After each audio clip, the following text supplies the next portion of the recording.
right, and welcome, folks, to another edition of Just a Couple Guys Talking Football with PJ and Tate. We got a little holiday action here for you, coming to you a day early since we got Christmas tomorrow. Plus, we have a bunch of games.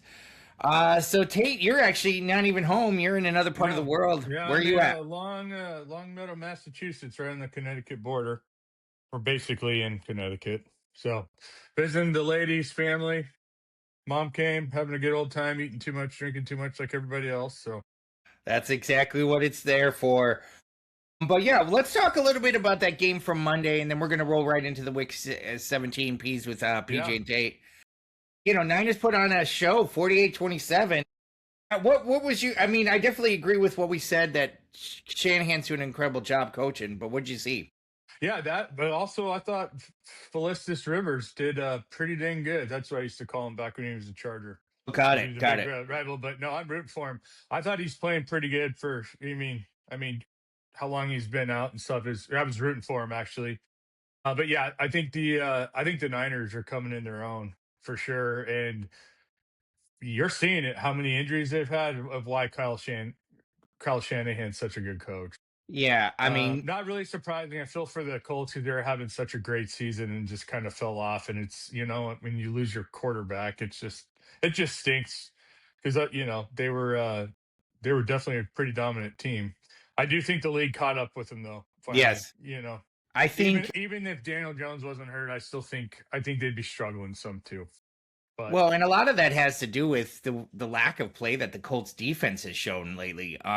Their offense has tried to keep things together, but the Colts defense that was, I would say, pretty dominant at the first part of the season has just gone to the wind. I mean, 48 points against the Niners. I know the Niners aren't too beat up on offense now, but that was a clinic that Brock Purdy put on, and Kyle Shanahan. I mean, so. Listen, Philip Rivers is defying logic here, and here's the thing that I kind of find funny is, man, is there really not that many competent people to play quarterback in the NFL that you have to go get a guy out of retirement? And actually, he threw for 277 yards and like 2 touchdowns. I mean, he didn't play a horrible game against the Niners. He just can't play defense, and I heard he was yelling at the defense too. Today on Twitter, I think we're seeing like quarterback plays not great like it used to be. Like back in I saw something like the 2000 quarterbacks or what today's quarterback wouldn't hold a candle to those 2000 quarterbacks, the year of 2000, meaning Peyton Manning, Tom Brady, Philip Rivers, kind of that class of people. And I think you're kind of right. I do, like we've been saying all year, do think the product of the game is definitely down. It's just sloppy. And I like you and I were talking earlier in the year. I think it's just the equivalent of how they can practice. Now, once you're in the season, you're in the season, but they don't let them hit. I mean, they don't let them practice hard. And not saying this time of year you need to practice. You should have it figured out. I know everyone's injured too and hurt. Yeah. But it's just, again, I'm not saying that game, but the officiating's like, what's a pass interference call now? I mean, what's a defensive holding? What's an offensive holding? It's just, there's no consistency. So to me, it's just really, the game's a lot sloppier. It's been a great year though of just. It's been fun. I mean, the parody has been there. Yeah, the parody definitely been there. Here's the thing that I kind of think too, and I just think that the quarterback play in college has gone to a level to where they don't have to put that much pressure on them. They don't have to learn that many things. Listen, you're going to throw it to 1 or 2 guys. If that guy's open, great. If not, he's open. Yeah, take off and run. I mean, so that's definitely a factor too.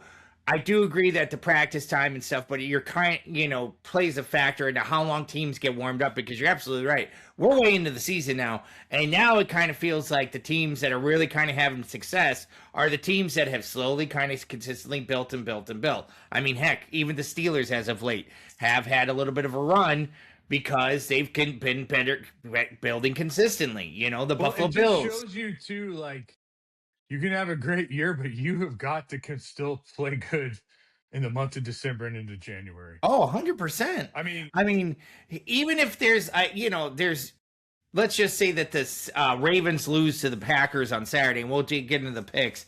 I don't think the Steelers are going to take off on Sunday because they're automatically in the playoffs. They need to sharpen their skills, and the only way to do it is to play hard these last couple games. And that's the nice thing too, is there's so much to be figured out. I feel like for seeding wise, I don't think anybody's going to really rest in any players till maybe next week. Because I don't, and then even then it's like, well, what for? We got 1 week and then we're going. Yeah. I'm kind of the guy of like, hey, let them start the game, get through the third quarter, then maybe start pulling them out. Sure. That's my kind of thought process. But let's dive into the games starting on Christmas Day. Looks like we lost Tate's video there for a minute, but we'll get him back here in a sec. I'm back. I was trying to. I don't think I made one pick, so that's okay. I got it. Okay, no problem. So, I'm at my laptop. Okay, so we're going to start with Dallas Cowboys playing the Washington Commanders. Washington Commanders look like they're going to be down to their third string quarterback, Josh Johnson. I know which way I sit, but of course we got to have a primetime Dallas game on a holiday. What do you think, Tate? I got the Cowboys. Yeah. And covering, and then I got an under. Yeah, the under seemed really high for a third string quarterback. If they had Mariota, I was going to pick the Commanders. Yeah, I could see that too. I just in Washington, and let's face it, the Cowboys are the biggest overrated franchise in all of sports. I totally agree. I think the biggest factor for me is that Josh Johnson starting is gonna. I mean, Eberflus, I think he's already out of the job. I don't think he's coaching for his job. But if he has to be coaching for his job, we'll say that with air quotes, then you better get out there and have a great win against Washington. That's what I kind of find motivation. I just, Washington, it's tough to say. It's not going to be an easy last 2 weeks to watch. Detroit Lions visiting the Minnesota Vikings. Minnesota Vikings are going to be without J.J. McCarthy. So Max Brosmer is back in. It doesn't give me any good vibes there, that Brosmer, whatever it is. I'm going Lions on this one, guys. I'm going Lions big time, -7.5, under 43.5. I don't trust the Vikings. I think defensively they could be pesky, but the Lions absolutely have something to still fight for because they're on life support for the playoffs. Yep, I agree. I got nothing else. Yeah. Yeah, I said, I do think the Lions have missed their window 2 years ago. Yeah. But they should beat the Vikings. Listen, I was liking what the Vikings were doing with J.J. McCarthy. Again, kind of getting healthy, figuring out a way to go, building on something for next year. Now he's fractured, hairline fracture in his hand. I mean, at this rate, just get him out of the way. Don't get this kid any more hurt. Speaking of getting out of the way, I'm gonna drop this bomb. Denver visiting Kansas City on Christmas. What do you got, Tate? Or is this where Denver figures it out? I don't think they're going to figure it out. I think they're going to win. I think the Chiefs are going to cover and got an over, even if I got a third team. Let's face it with the Broncos. Every game, doesn't matter who they play, is close. And what's the spread here? 14? 13.5. I had 13.5. I got 13. The Chiefs still covering that, even with the third team. Wow.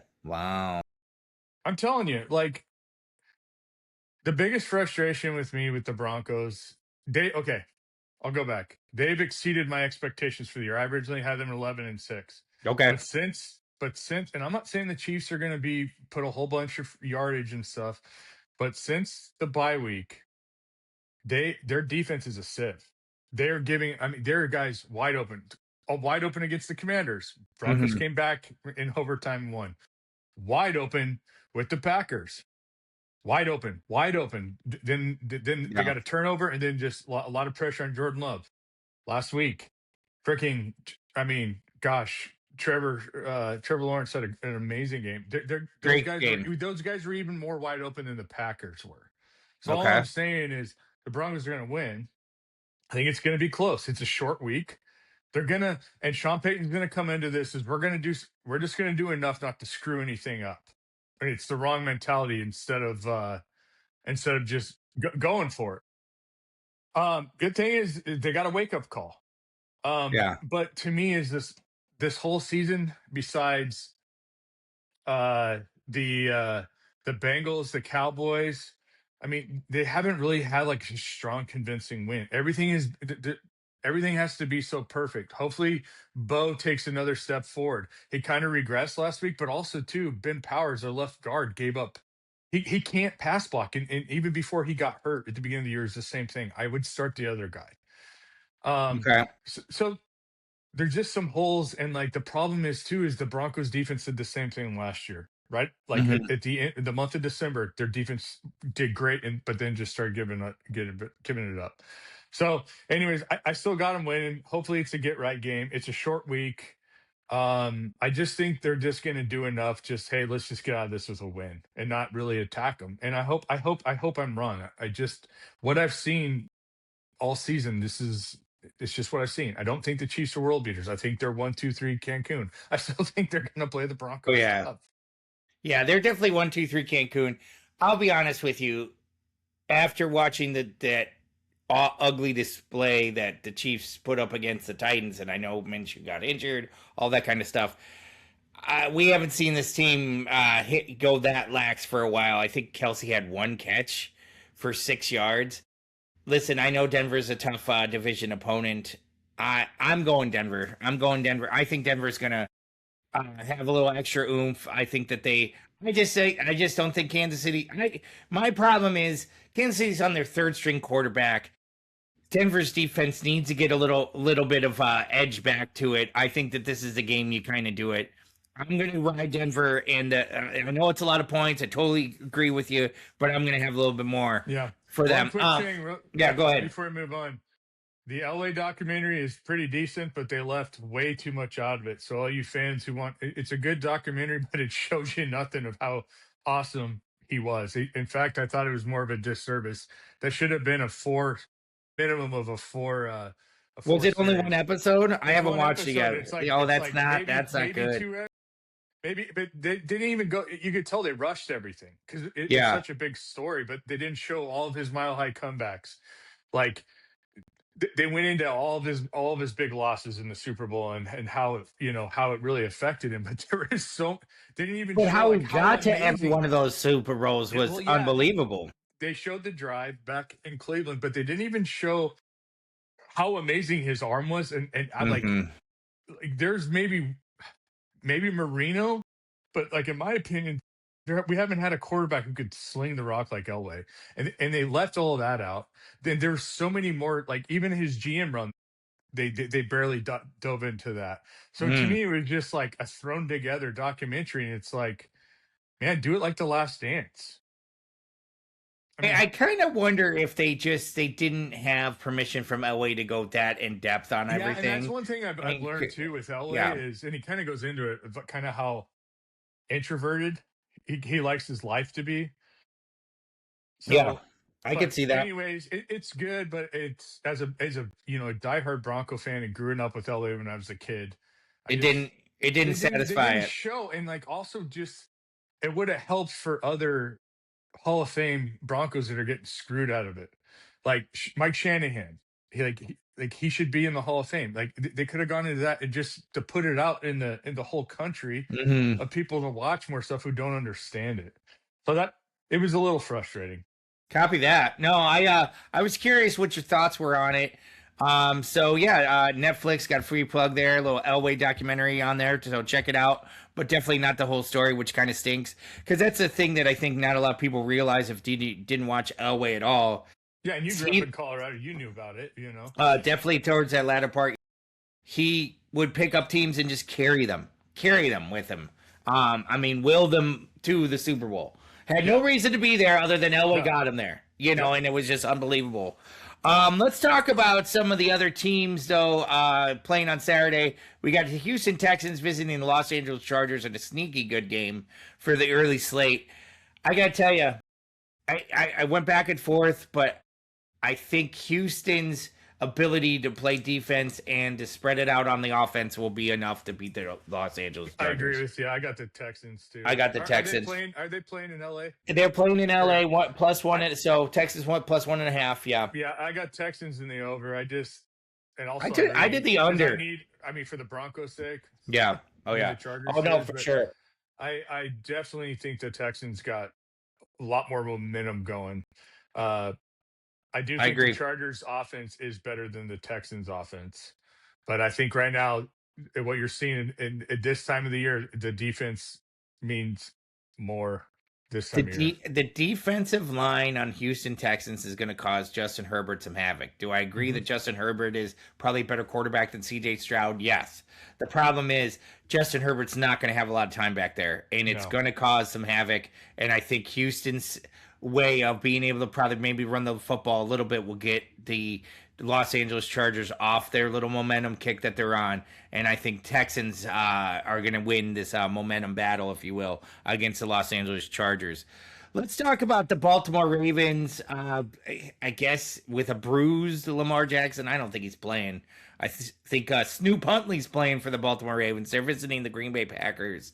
Jordan Love in concussion protocol, but practicing. Malik Willis is a little banged up, but probably would play if Love doesn't. What's your Tate senses on this one? I got the Packers. Yeah, me too. I did. Yeah, I got the Packers. Packers -3 and over Ravens 40.5. They're done. They're done. They're done. They didn't even use Derrick Henry in the fourth quarter really last year against the Patriots. He had It's like, what do you 128 guys yards do? rushing. 128 yards rushing. Put him on the bench. Part of the game. You're up by 11 points. Why not use the running back that's gotten you I've there? been saying this all year with them. I don't understand their play calling at all. I don't think they understand it either, too, Tate, is the part of the They problem. have no idea what they're doing. Yeah. There's no rhythm to it. I guess they hurt quarterback. Yeah, listen, I think Baltimore, I think that this should be a pretty big wake-up call, because the team that I saw play football this year was not the team I saw the last previous years with how well and efficient Baltimore can play. Green Bay has had a bad taste in its mouth the last 2 weeks, losing to Denver and Chicago. I think that's going to cause Green Bay they got to stay in this race. I think Baltimore's on life support. Green Bay's going to pack a punch. And I'm actually shocked that Green Bay's only favored by -3. And that it seems like it should be a little higher. I hate to say it, because I just think Green Bay's defense alone is going to take care of Baltimore's offense. All right, let's move along to actually sneaky game starting on Sunday. Seattle Seahawks visiting the Carolina Panthers. Carolina Panthers technically in the driver's seat for the NFC South right now. Seahawks need to keep winning I think if they win, they stay in the driver's seat for the number 1 seed. Which way do you see this one going, Tate? I got the Seahawks win. I got the Panthers covering, though. Yeah, I thought the same thing. I thought the same exact thing. Panthers at home will cover against the Seahawks. I don't know why. That's exactly what I said. I was like, Seahawks will win, but this will probably be like a, 23-20 game, with a last-second field goal that won't do it. Like I said at the beginning of the year, because kind of how the Panthers finished their season last year. They're going to be sneaky good, is what I thought. And they're so they're not really consistent. They'll win a game, lose a game, win a game, but they're tough. They're a tough opponent. I agree. Tough opponent. Totally agree. Let's talk about another AFC North matchup, and that's the Pittsburgh Steelers visiting the Cleveland Browns. Shedeur played a little bit better last week, as we talked about. I don't think it's enough to beat the Pittsburgh Steelers. So Steelers look like they figured out a few things. I think the Steelers got some mojo going, and I think they're even without DK, by the way, even without suspended DK. He's not really doing anything all year. I don't think he's not doing his normal DK stuff. No. I think the Steelers got something going. You're seeing when Mike Tomlin will never be fired there.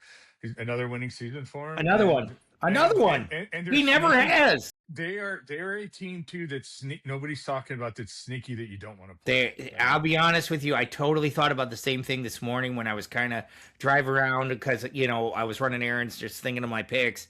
And one of the things I thought about was like, man, Steelers kind of got the running game going. Aaron Rodgers has started getting clicky with his offense a little bit here. And not to mention the Pittsburgh Steelers defense has shown up a little bit these last couple weeks. I know it wasn't the cleanest game against Detroit, but Detroit, in my opinion, Detroit's no joke on offense, guys. Yeah. And they beat them.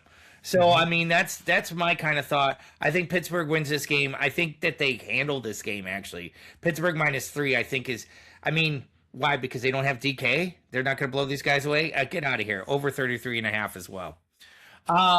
This one could probably be a quick rapid fire, but New England versus the Jets. I got New England all the way. New England minus 13.5.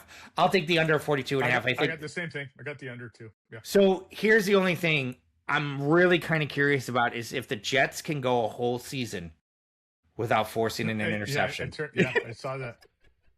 That's unbelievable, especially because Aaron Glenn's there and he's a kind of a defensive guy.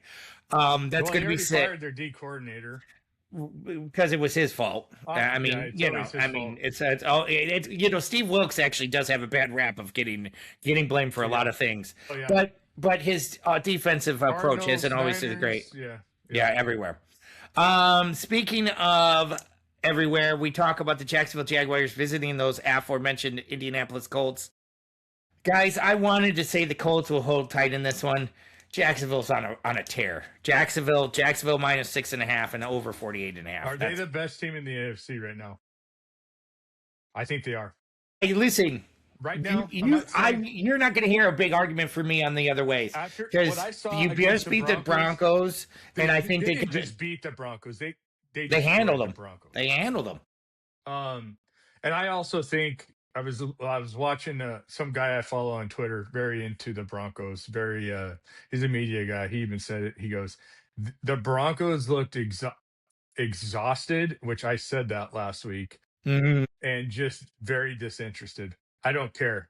The Jaguars went in there to Mile High and beat just them up. punched them in the face. Right now, the Jags are the hottest team, and Trevor Lawrence is balling, and that defense is sneaky good too.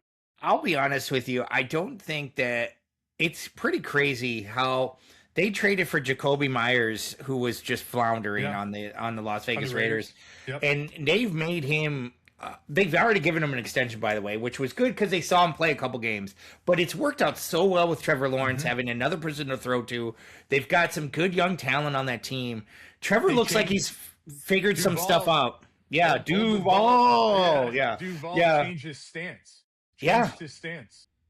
I love it. I think Liam Cohen has figured out something here. I think that the Jaguars, I definitely agree with you. If they are not the top team in the AFC, let's be honest, you could argue with that the second. Baker's not looking the same with him not calling the plays. Listen, and I'm going to get to Tampa Bay here in a minute, but I'll be honest with you. I got some major concerns with Tampa Bay. We talked about it a little bit the other day. I'm with you, though. Jaguars are scary. I think that you could call them the hottest team in the AFC right now. Hands down. Everything you said is right on point. Their offense is playing way better and efficiently. Their defense is not something to just sleep on either because they're getting after you. Throwing the ball just in the tightest windows. He is playing great this year. Now he's looking like a franchise quarterback. He's looking like the number one pick. It's amazing what happens when you get an offensive mind and a good coach in there. It just shows you you need a good coach. Coaching is absolutely so important. So important. You see it in Chicago, you see it in Jacksonville, you see it in a couple other places. It's unbelievable how much of a difference a coach makes. Speaking of how much difference a coach makes, Cincinnati playing Arizona, I actually don't really have anything for this coaching other than I think Zach Taylor might be wanting to kind of, if I were him, I would see if your seat's warm because it's not. I don't believe it is because the whole excuse is going to be Joe Burrow got hurt again. But if I'm Jonathan Gannon, that seat's probably got an ejector on it, and I would be really afraid that in 2 more weeks that my job is done and I'll be looking for a defensive coordinator job. I'm going Cincinnati in this one. Cincinnati minus 7, under 52.5. I just don't trust Arizona whatsoever.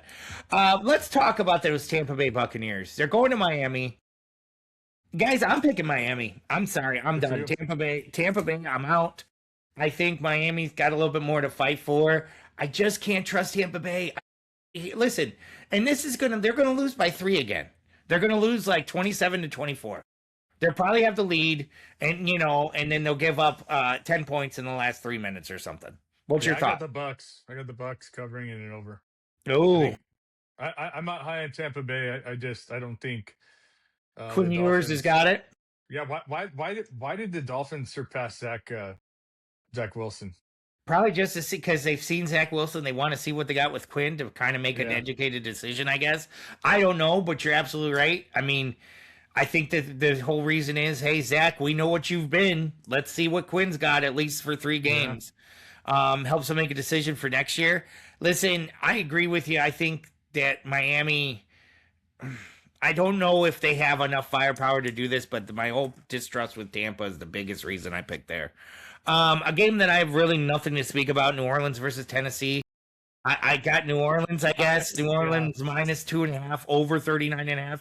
Guys, flip a coin. It really doesn't matter. No, it's going to be the Saints, and I'll tell you this too. Like I've been saying, the Saints record, they're a tough team. Seriously, they're playing some ball. But like they've had a lot of close games this year. And can you look at how many injuries they have? Well, they've had a lot too. In the cap held they're in too. Yeah, I'm giving Kellen Moore like a lot of grace this year. Like, good job, man. Like, yeah. I never thought they could have been. You're absolutely right. They could have packed it in a while ago. Yeah, you're absolutely right. I mean, and to keep them motivated and to keep playing tough, and it's the Saints, for crying out loud. I mean, yeah, the Saints cares about the Saints, right? Exactly. I listen. I totally agree with you. I think what Kellen Moore's doing is awesome. And you know what? I don't know if they've got their quarterback yet. That's on a shot at Tyler Shugg. I think that they got to be honest and look at this process in the upcoming draft.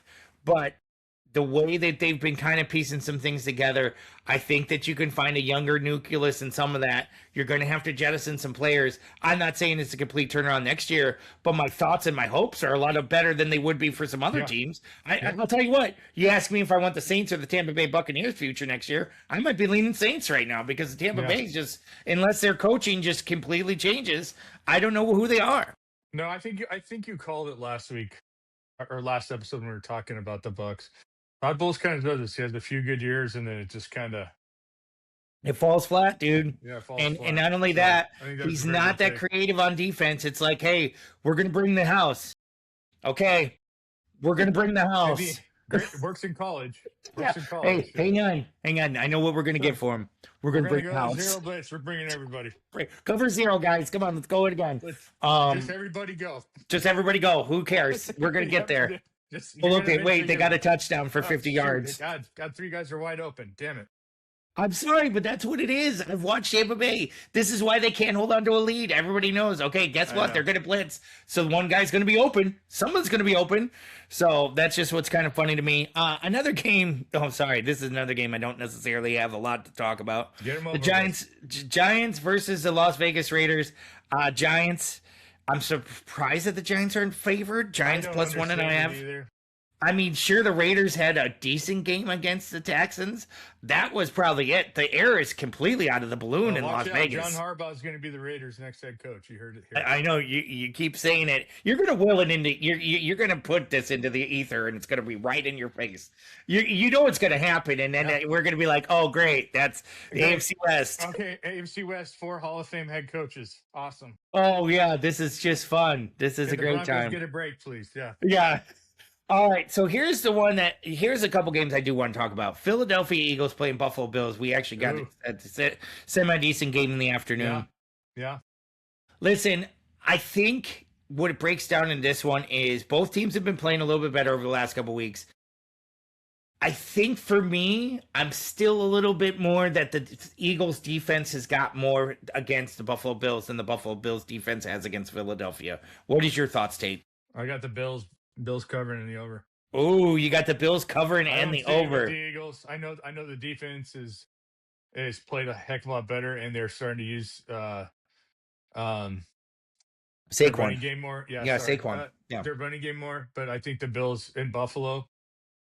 It was amazing. The Eagles are a cold weather team, like the Buffalo Bills are. But I think that environment. I think it's the Bills. I think that this game screams out to me to be back and forth, 100%. I'm going Philadelphia Eagles, so I'm going Eagles plus 1.5, and I'll go over 44.5. I think one of the things for me is you're absolutely right. It took the Eagles to week 16 to figure out, hey, this Saquon guy, He's a pretty good running back. Yeah. Let's maybe we should give him the ball more. Yes, Yeah, you should give him the ball more. 2,000 yards rushing last year. Hey, maybe we should do this. No, listen. If the Buffalo Bills win this game, it wouldn't be a shocker to me. The thing that I think is, I just think that the Eagles have got a little bit more figured out. I think Buffalo. This is actually a really great game, and I'm kind of looking forward to it to watch because I could totally see you could convince me either way. All right. And then the team Bears that we got to talk about for Sunday night, Chicago Bears versus those red hot San Francisco 49ers. It's a good game. This is going to be a good game. And I'll be honest with you. I think what gave me a little bit of hope, more hope than I had in this game, I thought the Bears were going to match up well against the Niners anyways. Niners defense isn't necessarily world beaters, and they got a lot of injuries right now. Bears offense is clicking. I'm going Bears in this one, guys. I think that the Bears offense is going to have a little bit more going for it. I think the Bears defense is going to have a little bit more going for it for San Francisco too.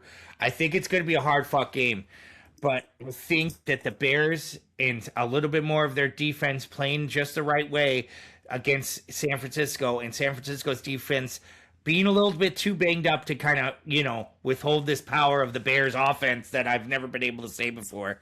So Bears +3. Give me under 52.5. I thought that was a little big. I got the same. Bears in the under. I think awesome. The Bears got too much going for them. Niners are due. Niners are due for a loss. Yeah, Niners are great. But I'll be honest with you. I think on a 9 or 10 game winning streak too. So I don't think I think the Bears are, the top of the AFC right now. 100%. NFC, excuse me, but I mean, I think the Bears have a lot to fight for in this game.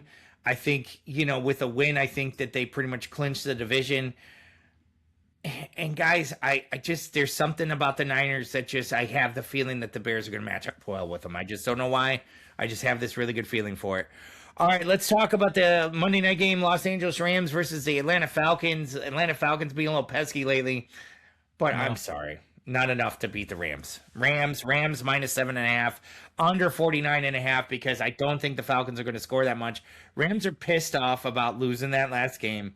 They're still in the hunt to try to win this whole thing, to win the NFC West, let alone maybe be the number 1 seed. So they got to keep the pedal to the metal. Yep. Pedal to the metal for the Rams, for sure, all the way. 100%, I agree. Awesome, guys. Well, hey, that's going to do it for our show today. That's the Week 17 P's with PJ and Tate. Merry Christmas to everybody out there. Christmas. We'll be with you later this week. But other than that, we are out. Yeah, I'll definitely talk to Drew and